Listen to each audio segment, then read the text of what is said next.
Welcome to the Turning Lemons into Lemonade podcast. Each week, your host, Amy Mewborn, business strategist and advisor, will bring you the stories of how successful women entrepreneurs turn their tragedies into triumphs to create the businesses that are changing the world today. And now, your host, Amy Mewborn. Welcome to today's episode of Turning Lemons into Lemonade. Today's guest is Heather Prestanski, and she's absolutely amazing. You're going to love this episode. She has tons of wonderful nuggets for you. But Heather is the foremost authority in building agencies and freelance businesses. What makes her an authority? One word: experience.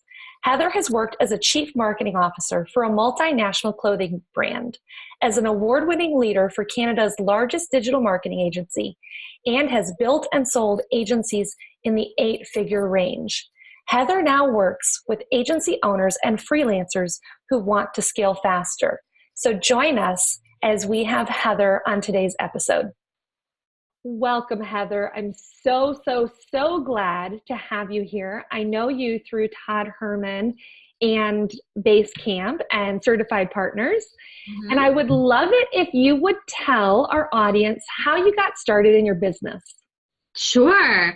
So getting started in business in general, I remember back I was working for Canada's largest digital marketing agency, and it was kind of a bit of a boys' club, to tell you the truth. I was struggling in that environment, and I was struggling with mental health, and I was struggling with just really everything. And I remember at one point being told that I would never be able to sit at the table because the VP couldn't stand the sound of my voice. And I was like, okay. And I was in my 20s at the time. So I was like, okay, this is what I want. I'm doing so well. I'm working my way up the ladder. And so I went and tried to change it as much as possible. And I went to Toastmasters and tried to train my voice that way. And it's like, that's not quite it. And I remember it got to a point where I was so broken because nothing I was doing seemed good enough, right? Nothing I was doing was getting to that point. It was making no progress. And I remember having this conference I was presenting at up north, and everybody came up to me after and they're like, oh my gosh, what is wrong? We can just tell that there's something horribly wrong with you. And I was like, I'm just not doing great. I've been working so hard at this and I feel really frustrated. Well, this VP came up to me and he said, that was so much better. And I was like, so that's the answer. You just wanted me to be broken. So, and I left shortly after a series of events. I left shortly after. I decided to pursue interior design because that was something I was passionate at. I had some education in. I would say a lot of people say to do your passion. For me, it kind of ruined my passion. I didn't love doing it for other people. And from there, I had a journey. I became a CMO of a multinational clothing firm. And from there, really discovered my love of coaching. Ended up growing an agency of my own as a bit of an FU to the agency that I left. And that was my money project as I was building the coaching, which was really my passion project. I wanted to be able to help people to really scale their own thing, to live the kind of life that I had experienced as a result, to be able to, to really come around to this place where they didn't have to be afraid to be who they are in order to really succeed. So yeah, that's kind of what brought me where I am today. It's been a bit of a journey, but I remember even just for the longest time in my coaching, when I would get on coaching calls with people, I wouldn't turn on my video. I was so afraid that people would judge me for my voice. For years and years and years. Now I do video all the time, but that took a lot of years and a lot of work to really work your way through it. So I think we all probably have things that, we hold. That is so tough because I think as women, that is one of our biggest struggles, is that we often feel like in order to claim our place, our rightful place at the table, that we have to become what someone else envisions us to be. And we lose a lot of our own power and our own magic when we become something else. Definitely. I remember in corporate them telling me, boost your chair up higher because you're short. And when you sit up taller, people will take you more seriously. Or don't only wear navy and blue and gray and white because those colors will make you appear older. Or, it didn't matter the job that I was doing. And I was always at the top of the rankings no matter what job I did. But it was like always a little something. Change this about yourself. Don't express yourself. Whatever it was, and then you'll do better. And of course, when you followed the rules, never did any better. It never did me any good. In fact, it usually held me back because then people were like, well, you're not quite the same as you used to be. Maybe because I'm not expressing myself, right? Sure. So tell me, what has been your biggest struggle in growing your business? So I think that it depends on which business you really look at. And the first one, I would say it was really a matter of thinking and feeling that I was smarter than I was, right? And I started it young. I was in my 20s. And I had a lot of confidence because I had done so well in corporate. And it was really, okay, I've got this. I know how to sell. I know how to design. I know how to do all these things. And so that was a little bit slower. My husband calls it the dark ages because at one point he was like selling off stuff from our basement. He had just finished his master's degree and I left that job and we had we had just gotten married, just bought a house. He just finished his master's degree and was jobless. And I just up and quit. I was like, bye. And so we didn't have a lot to go on. We didn't have any safety net when I took that leap. And so he calls it the dark ages. I call it an experimental phase where we were figuring stuff out, right? And that was really definitely very hard. And I would say today it's been more keeping my hands out of things, right? As we're scaling, one of the things that I think all of us want to do is to make sure that our clients receive the most perfect experience. Yeah. And so we tend to overstep our team members. And I definitely do this where I'll overstep the people on my team and say, oh, I'm just going to make this tweak and make that instead of training them. And that's still something, even though it's something we preach to our clients, it's still something that I think we all struggle with that really holds us back from scaling and growing. I do that all the time, unfortunately, still. And I have a great team. I record my processes so that way they know how I want things done. And I still often, when something comes up, I'm like, I'll just handle it.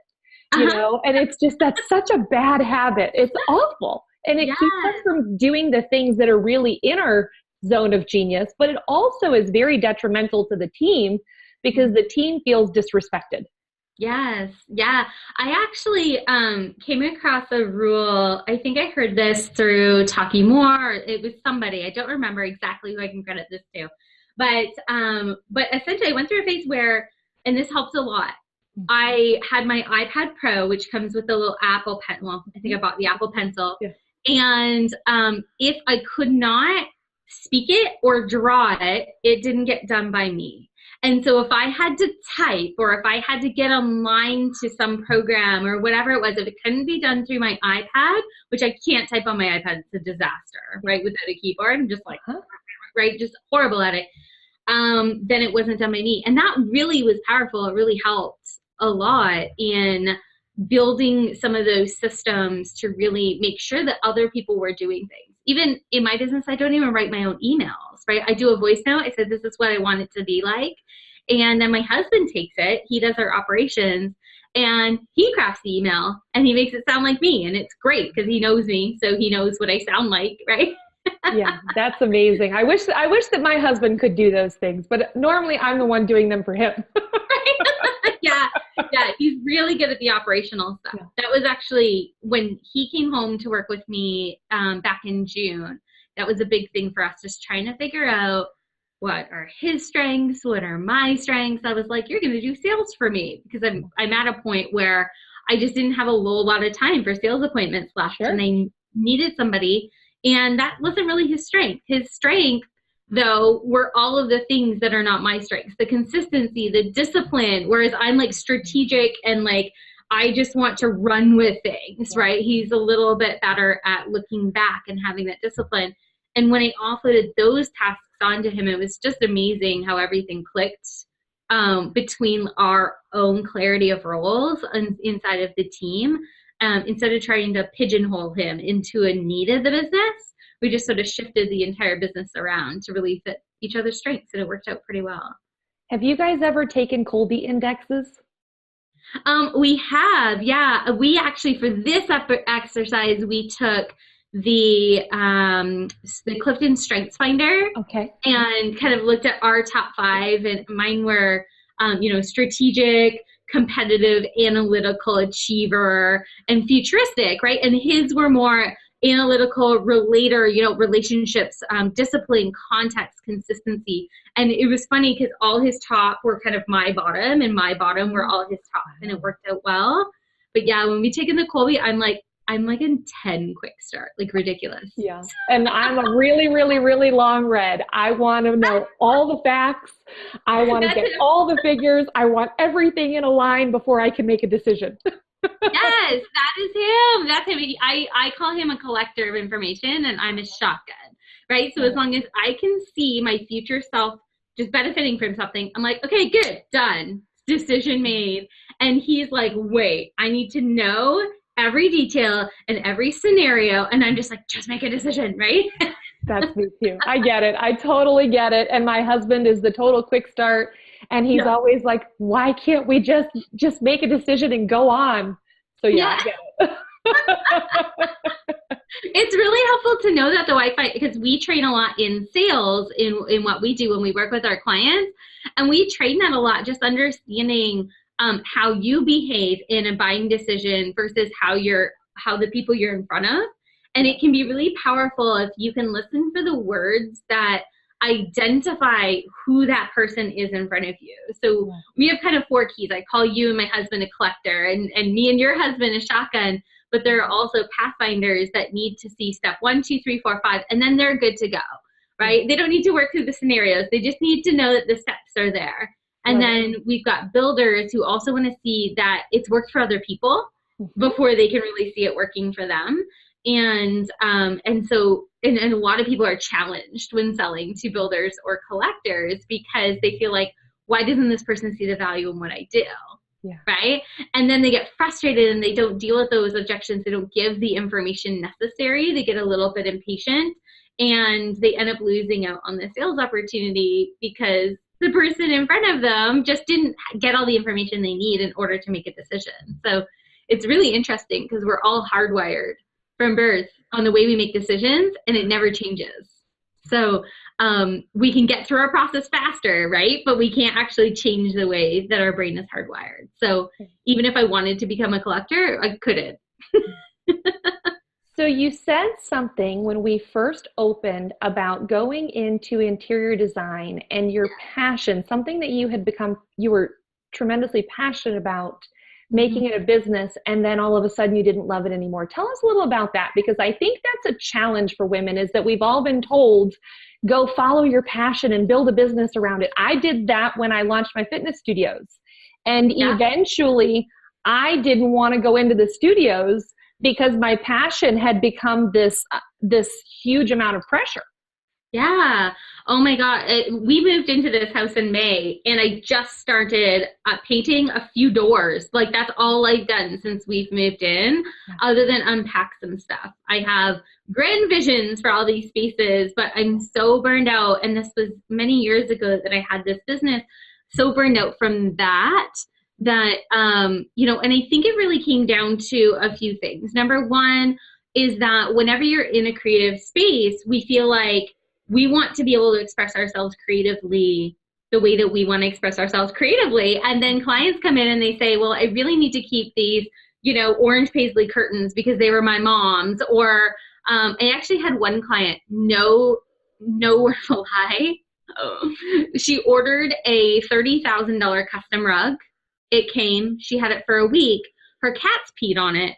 And then she decided that she didn't want the rug anymore. She wanted to return it. Well, it was custom, A, took 4 months or 6 months to come in, B, and your cats had peed on it. So no, you can't return it. So then she just got mad and didn't pay me our final bill. She was like, well, this is your fault. Like, not sure how it's my fault that your cat peed on the rug. And she threw it to the curb. And had I lived in the same city, we did work anywhere from kind of Detroit to Toronto, kind of metro area. And this was in Toronto. It was about 4 hours away from where I was living at the time. I would have gone there and had it cleaned because I can't imagine throwing out a $30,000 rug that could have been cleaned, right? Wow. Just because you got bored with it in a week. Wow. Yeah. And those are the sorts of things where I was like, I can't deal with that. And I had some amazing clients. I had these clients, they were a couple of doctors in Windsor, and I just loved them and we became friends. And that was great, but there are certain things that can really spoil that experience, and your passion then becomes your job. And when your passion becomes your job, you no longer want to do it for yourself, right? Yeah. It's sort of like if you're a chef and then everybody's always asking you to cook for them. Well, of course you don't want to cook for them because you spend all day cooking for other people, right? And I just found that I really lost that joy in that. And we're starting to get it back. I still have the software, and so I have like the 3D mock-ups of every room in my house, and I know what I want to do, but I'm still like a little bit slow to do it because it's not as energizing as it once was. Yeah. That's such great advice, because I think that we all tend to do that, is we really want to follow our passion, and then we realize that it's just not necessarily the best fit. Right. So tell me about the worst day you've ever had in your business. And I know we've had a few of them, but tell me which one like really stands out to you. Oh my gosh. I think business-wise, it was probably back in May when we got hacked. Because we lost our entire social media following. I was locked out of everything.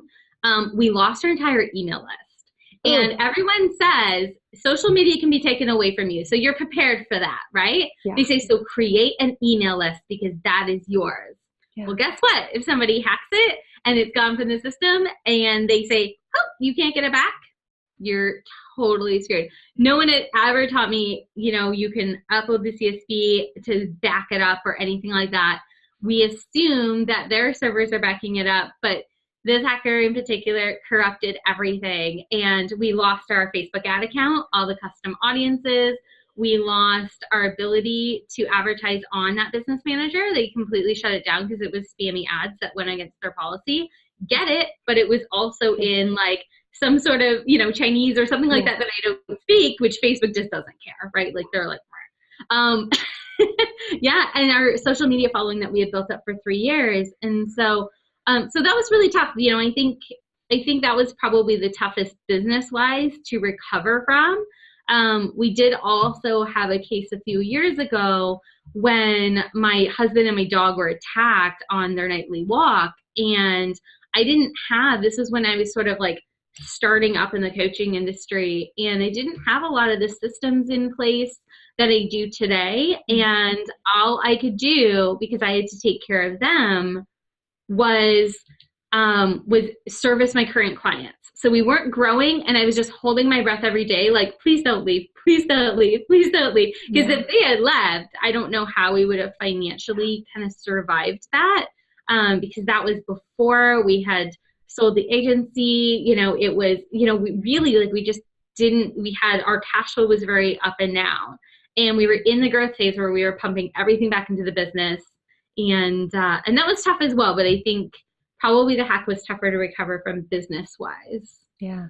Well, both of those stories are absolutely unbelievable, because they're both something that it's really, really hard to control. I mean, I think every business owner that I know has been through that cash flow crunch where, you're really depending on the next sale, or you're reinvesting everything in the business. And we never really kind of anticipate that worst case scenario happening where you're not physically going to be able to be there to do the work or to bring in clients or make new sales. So it's so scary. So tell me, how on earth did you recover from someone taking your email list, your social media?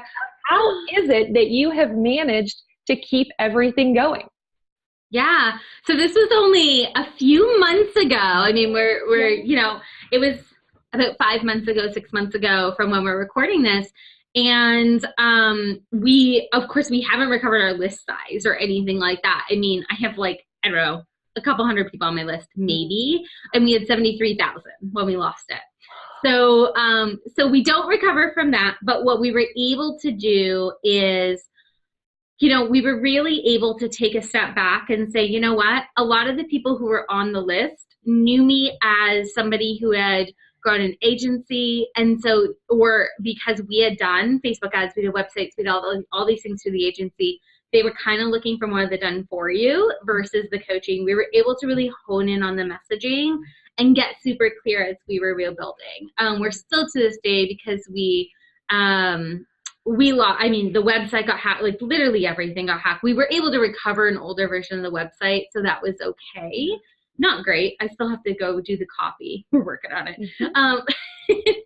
But imagine, all the funnels are gone because they were in the email software, everything, and having to rewrite it from scratch. So what it did was it made us get super clear on our own processes, and not just the process of do this, then that, then this and that, but how do we unpack what's inside of Heather's brain? How can I unpack this so that other people on my team can do it and it doesn't require me from a strategic point of view?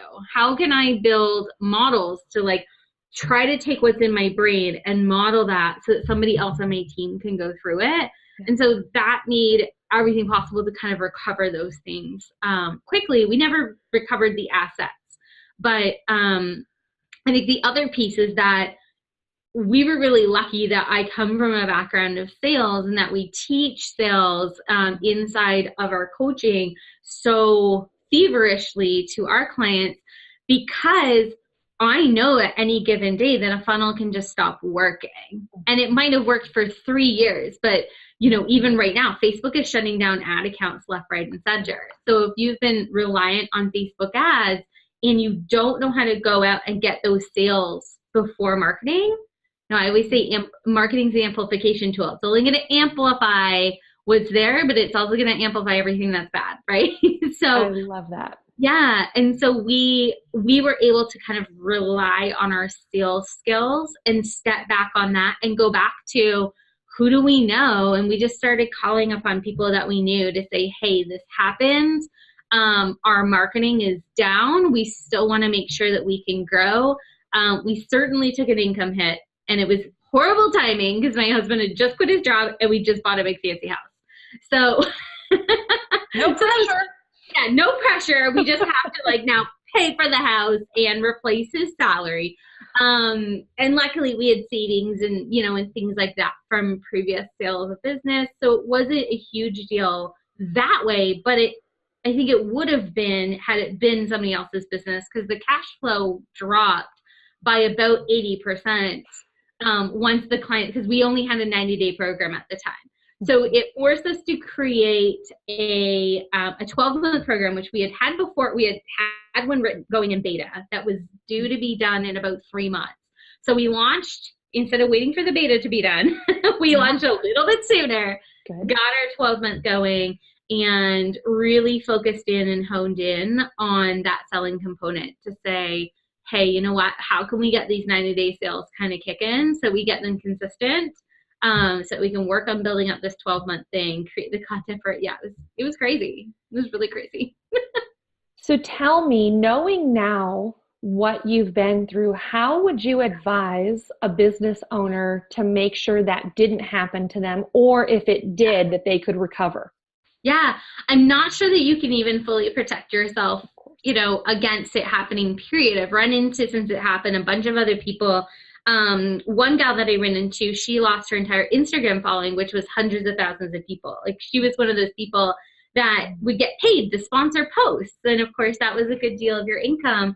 And if you lose your following, it's gone. And there's no way of backing up your followers, as far as I know. For your list, though, there are ways that you can back up your automations, you can back up your emails that are in there, and you can back up your list by uploading the CSV file. So we definitely have made that a part of our process.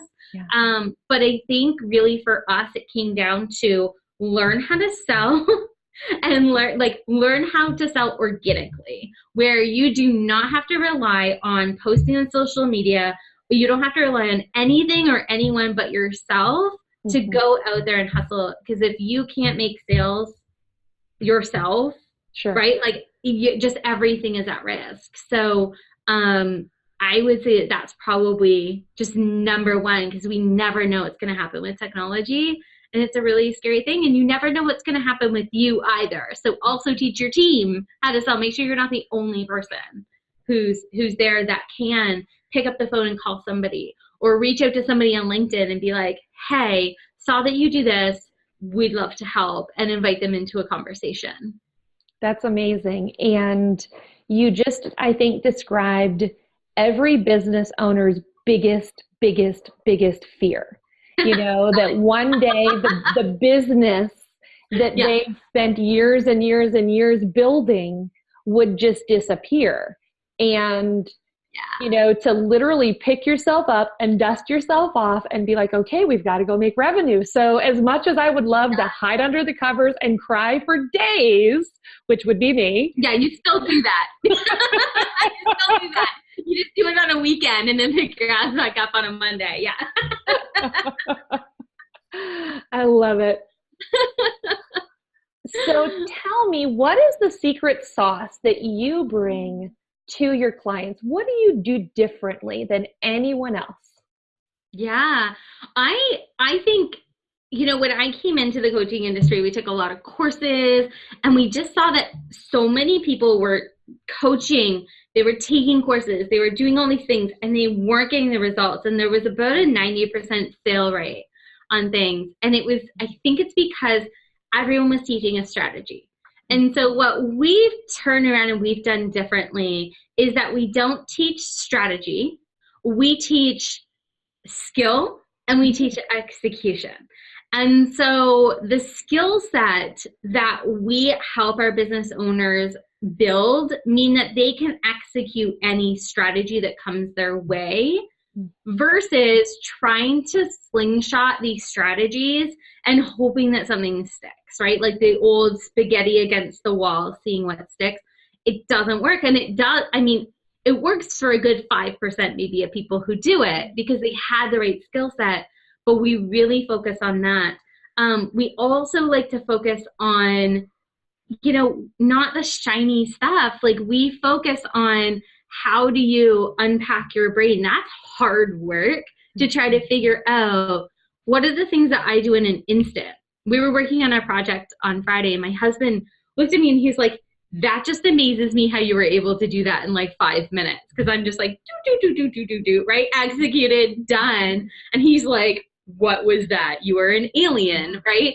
And so, but we have to find a way to be able to extract our genius and import it into our team, because what most of us do is we go out and we try to find unicorn team members, the ones who are able to like do everything amazing from and day read one. Your mind. Yeah, and read your mind and do all of these things, and you know, and that's not really fair. We want to be able to break it down to the lowest level of skill possible so that people can execute and they can bring their own genius in the places that they're going to shine the most, versus, but all of the needs of the business still get done, right?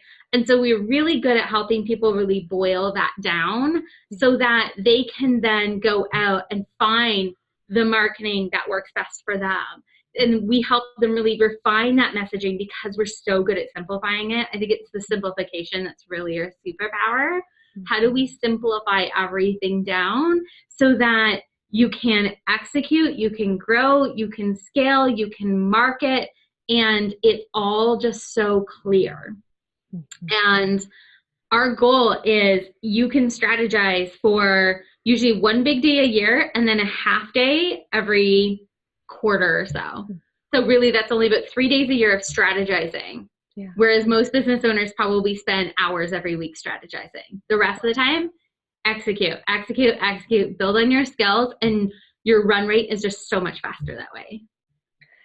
That's really interesting that you say that, because so many coaches teach exactly the opposite. And Yes. I will tell you that I love your philosophy on that, because you run into all these people that have all this strategy and they have this shiny object syndrome and they want to go and do this and do this and do this, but they don't execute anything to completion. And then they're frustrated because they didn't get any results, but they didn't really do anything. They just sat and thought about it all day long. Yeah, they sit and think about it and then they try it. So I use the analogy that it's kind of like knitting. And I don't even know if anyone knits anymore except for my sister who loves it. But it's kind of like, if you're knitting and you recognize that you made a mistake maybe 2 rows back, do you take out 2 rows and fix your mistake? So you take a small step back and then you start moving forward again. Or do you take everything off your needles, grab a new ball of yarn and start from scratch? And most business owners actually grab for that new ball of yarn. They go, this isn't working. I'm not aligned with this. Whatever it is, right? They come up with some excuse, and all it is it's a reaction to a resistance. And so this is where, even when we're teaching people on how to sell or how to market, like the people that we're selling or marketing to, they have resistance as well. Yeah. They want the result, right? The reason they're on the phone with you is because they want the result and they want to move past their current reality. And then you get to the end and you get an objection and you're like, well, this person just clearly didn't see the value in what I do. When really what they're seeing is, normal feels a whole lot easier and a whole lot more comfortable than moving to this new reality. And I value that comfort more than I value the result that I'm looking for. Right? And so it's our job to do this with clients, but it's our job to also do it with ourselves and to say, wait a minute, I'm uncomfortable. I'm ready to throw in the towel on this strategy so I can get back to the strategy is the fun stuff, right? It's what challenges us, and it's why us business owners love being in business. We love to strategize for ourselves. We love to strategize for our clients. I hear it all the time. With my clients, I just want to do the strategy. I want my team to be able to execute, right? And it's like, cool. But how is that also impacting the way that you're doing that in your own world? Because you're probably strategizing. Your team has no clue how to execute because you're always changing the game. Right? I love that. And I will tell you that almost every coach that I have had over the past 2 years has said to me, do one thing through one channel for 1 year. And I will tell you that as soon as you look at things that way, it's very freeing, because you don't feel like I have to be doing this and I have to be doing this and everything. And you actually you can work something and you can tweak it and improve it, versus throwing away and starting all over again. You actually can maximize the results from the one thing that you're already working on. Yeah, and the 1 year is so critical, because sometimes you might not see results from that thing for 6-8 months. And that's the thing with so many people. They're like, I tried it for 3 whole weeks and it didn't work.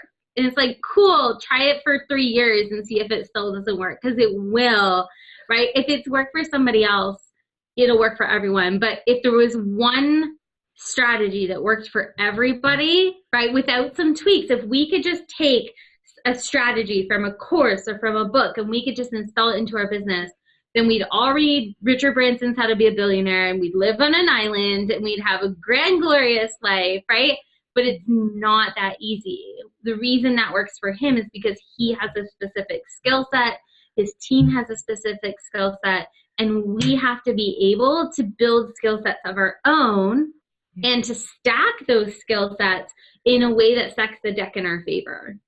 Love it. So tell me, what one piece of advice would you give a woman business owner that was looking to grow her business or scale? Maybe she's at like that $50,000 to $100,000 mark, or she's trying to break through 250 or 500 and she just feels stagnant. What would you tell her? Okay. So this isn't sexy at all, but I would tell her that to take a look at her financials and see how is she dividing up her money.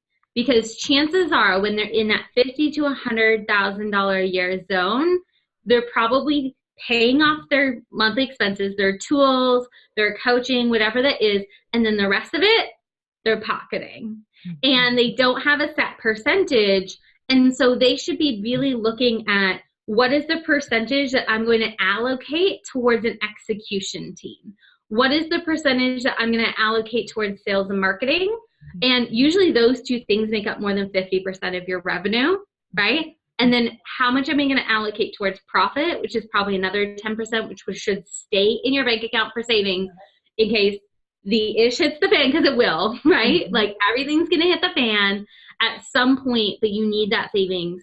And then you have your operating expenses that you pay, and what's left over is your salary, right? And so most of the time we go, well, we have bills to pay. I get it, right? Like I totally get it. We have bills to pay too, but when it comes to the business, you have to look at this small portion of pie is your money. That's what's left over after paying the government and your team and the taxes and the marketing expense and everything else.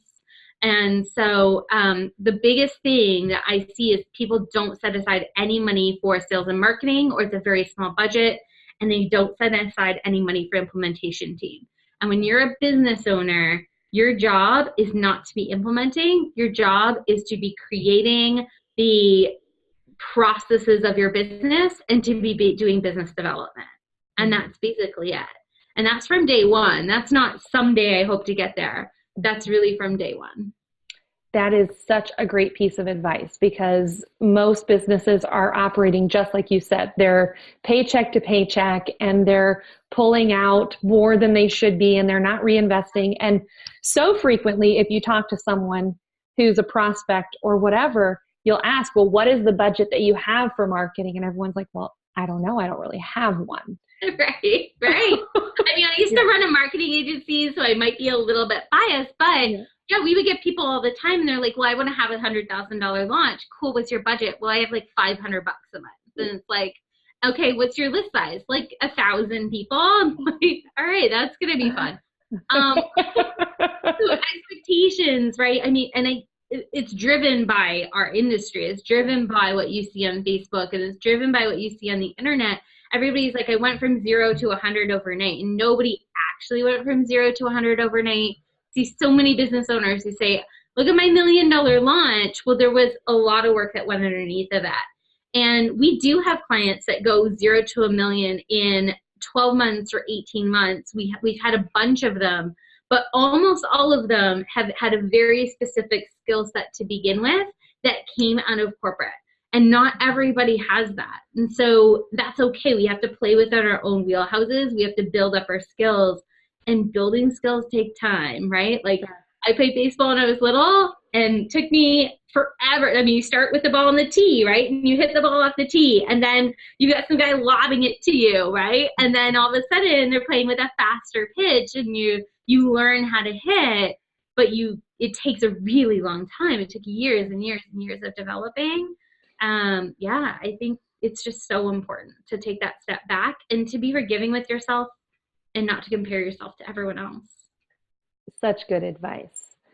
So tell me, what are you working on right now in your business that you're really excited about? Yes, I am so excited for 2019 because we are really focused on our mastery mentorship. Okay. And the reason we are so focused on this is because we spent over a year working with clients one-on-one through this system and modality. And then we spent another 12 months working with a small group in beta to make sure we could work out any kinks of delivering it. And now we've been working the past 6 months working with another group, and the results coming out have just been absolutely insane. We have had, in any 18-month period, we have had about 60% of people who got to their scaling goal. And a lot of times that was from like 50 to 100,000 all the way up into the high 6, early 7 figures within an 18-month period. So It is running, and it's running quickly. And I'm super excited because of the support that we've been able to create and the leverage that we're creating for our clients, and it's this really cool just-in-time thing that we've been able to do so that everybody isn't following the exact same path. Instead, you get your own coach within that who sets you up with your training plan, and then we load that training plan to you so that you know exactly what to do over a period of a quarter at a time, right? And if you finish early, you go at your own speed. If you're fast like me, I get through everything like boom, boom, boom, boom, boom, boom, boom, right? Yeah. Then we pick it up, we work on the next goal and the next goal and the next goal. So it's really cool because we're seeing people move at different paces, but people are hitting their goals so consistently, and we're so excited. So I'm excited to be able to scale that in 2019 because we've just done it so slow and methodical, which is not my wheelhouse. I'm a quick start. Yeah. Usually I'm like, let's get this baby out, but it's been a really long project for us, and we're super excited to see it fly. That's awesome. So tell me, where can people find you or find out more information about that? Yeah. So probably the best way, we're rebuilding all of our assets still. It's been a bit slow. And so probably the best way is to find me on Facebook. I'm the only Heather Prestanski. However, there's an old business page floating around that I no longer have access to because I was hacked and removed. So look for the one with content still. It has way fewer followers. You can also find us at the Client Hatching Formula on Facebook, which has a lot more.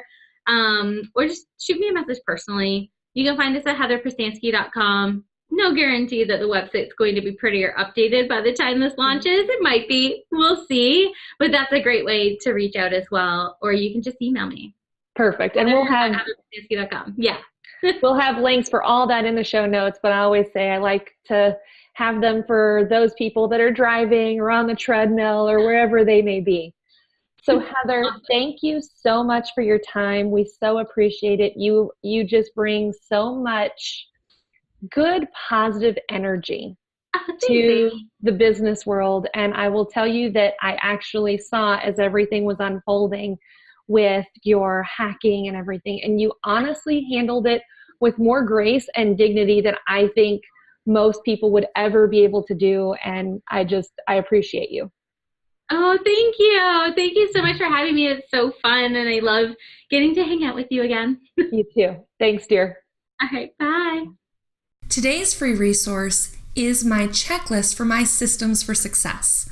If you know anything about me or my business, you know that one of my key tenements is that I want you to be able to run a successful six-figure business without as much hard work and without as much hustle.